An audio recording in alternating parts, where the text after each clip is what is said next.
శ్రీ వేదగిరి లక్ష్మీ నరసింహస్వామి దేవస్థానం వార్షిక బ్రహ్మోత్సవాలు వైభవంగా జరుగుతూ ఉన్నాయి. బ్రహ్మోత్సవాలకు వచ్చే భక్తులకు నూనె మల్లికార్జున యాదవ్ కుటుంబం అన్నదాన కార్యక్రమం నిర్వహిస్తోంది. తమ పూర్వీకులు భక్తుల కోసం అన్నదానం నిర్వహించడం ఆనవాయితీగా వస్తుందని, ఆ ఆనవాయితీని తను కొనసాగిస్తున్నానని చెప్పారు.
శ్రీ లక్ష్మీ నరసింహస్వామి ప్రతి సంవత్సరం జరిగే బ్రహ్మోత్సవాల్లో భాగంగా శ్రీ నూనె మల్లికార్జున గారు ఇక్కడ అన్నదాన కార్యక్రమం చేయడం, అందరికి కూడా పేదలకి అన్నదాన కార్యక్రమం చేయడం చాలా గర్వంగా ఉంది. ఇక్కడ అందరికి కూడా ప్రతి సంవత్సరం వాళ్ళ పూర్వీకులు ఏ విధంగా చేస్తున్నారో గతంలో అదేవిధంగా కంటిన్యూగా ఆయన ప్రతి సంవత్సరం ఇక్కడ ఈ బ్రహ్మోత్సవాల భాగంలో ఇక్కడ అన్నదానం చేయడం, అందరూ ఈ కార్యక్రమంలో జనసేన చిరంజీవిత అందరం పాల్గొని మేము కూడా భాగస్వాములు మమ్మల్ని చేసిందని కూడా అన్నకి ప్రత్యేకంగా ధన్యవాదాలు చెప్పుకుంటున్నాం.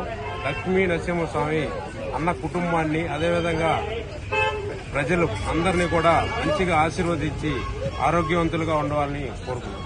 జై జన.